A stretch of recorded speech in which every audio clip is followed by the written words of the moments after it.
Hello and welcome back to Laura's Holistic Kitchen. Today's topic is a little bit more on the serious note. It's all about prepping. And when I say prepping, it's not just meal prepping, but it's prepping for any emergencies. We live in California here. So yeah, we have earthquakes as our natural disaster, but everywhere there's something. And it doesn't even matter. Like there could be some type of fire, some type of emergency that isn't quite a natural disaster. And this is not to give fear behind this. It's just a matter of being secure and safe and prepped and ready to go, ready for anything. I was actually an animal control officer. So I love emergency situations and being proactive. There's a lot of people who panic and who, get distressed and maybe they just don't know what to do in those moments. And I feel like I am very proactive and I like to help. I'm a helper. So if any of you guys are helpers out there, this is one thing that you can do ahead of time for any given moment's notice that there might be an emergency. I do have a backpack ready to go in the garage, but what if my garage burns down? You just have to have multiple things going on. And I say with food, just prep. And it doesn't mean that you have to hoard food. It doesn't mean you have to go wipe out Costco. It doesn't mean you have to go, do those things that are a little bit overboard because those are based in fear. I say just prep, just always have like a stash of water. We have those 5-gallon jugs of water and we have multiple, and I'm always rotating them out because they are in plastic and plastic is not very good. If you've heard me speak about this before, drinking out of plastic is not that beneficial. But guess what? In an emergency situation, you do what you have to do. So always having water is very important. And I'm rotating those jugs out. Maybe I'll use it to wash my car. So I'm not actually just wasting the water. Yes. So water, number one. Number two, we always have canned goods. I have a couple of just boxes of anything canned goods like beans. Beans are really easy to have, like as far as canned goods. Canned protein, right? Easy. It's in a can. Check your expiration dates. Sometimes I'll stretch it out even further. I don't always go just based off expiration. I like to keep them in room temperature areas. So that way they're not getting extreme heat or extreme cold. So always having canned goods is very important. Let's see. Another one for emergency situation is rice. Rice is really easy to store. Always have some rice. And once again, I'm using rice all the time. So this is something I'm just kind of rotating in and rotating out.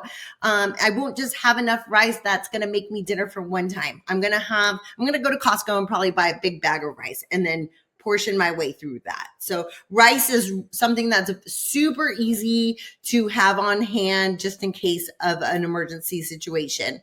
And I think that's why I absolutely love canning things myself.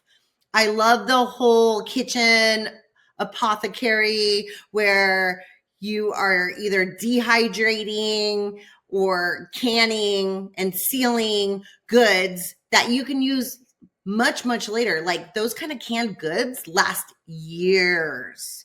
So finding, also dehydrating. That's another topic I think I've touched base on before. But if you don't have a dehydrator, that's okay, because people can say excuses all the time. Like, I don't have a dehydrator. And I'm like, guess what? You can use your oven on the lowest setting. That is basically a dehydrator. What do you think they even did back in the day before there were ovens? There was the sun. They would put them, fruits out to dry in the sun. So no excuses that you don't have a dehydrator. Like a dehydrator is, we're spoiled. We're spoiled with all the amenities and just consumerism that is out there for us and convenience.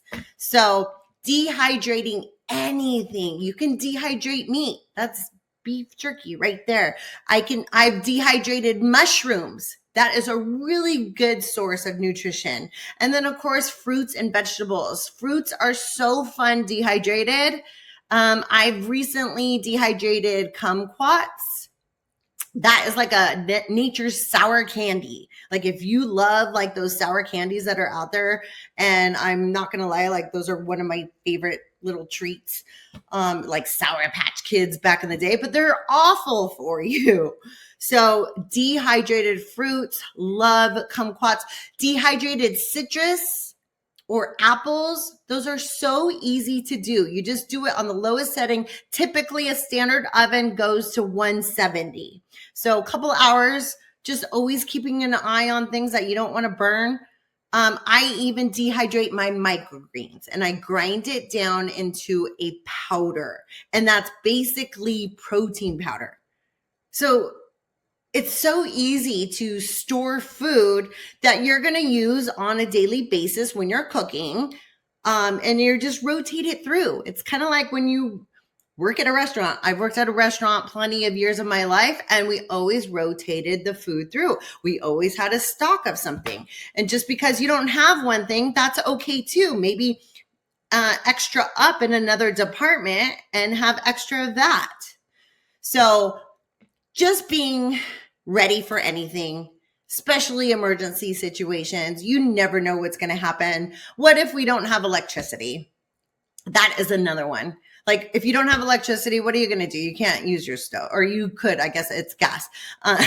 But there's just so many different variables. So like we have a barbecue, and a barbecue that just uses charcoal, or a pizza oven that uses those little pellets.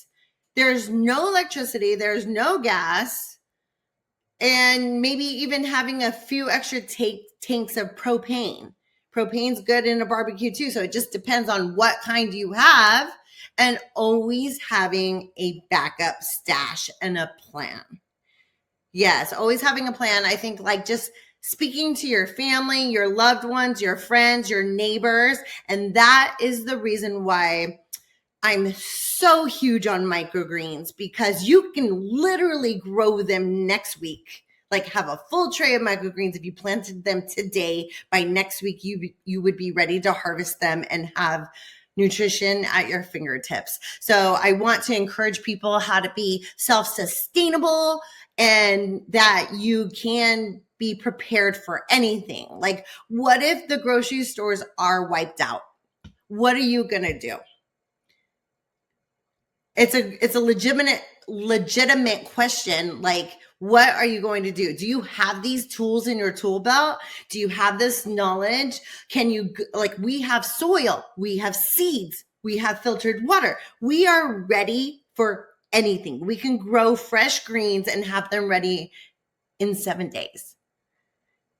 And I want to encourage you guys how easy it is to do. I have a link below of a $1 microgreen starter guide. It's going to give you the knowledge of what they are, why they're important, and all of the items that you're going to need to grow them. And I'm telling you, it's not very expensive to start.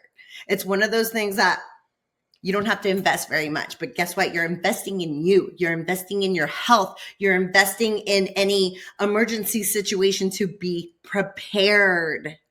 So I can't emphasize that enough. Thank you for tuning in, and we will see you on the next video.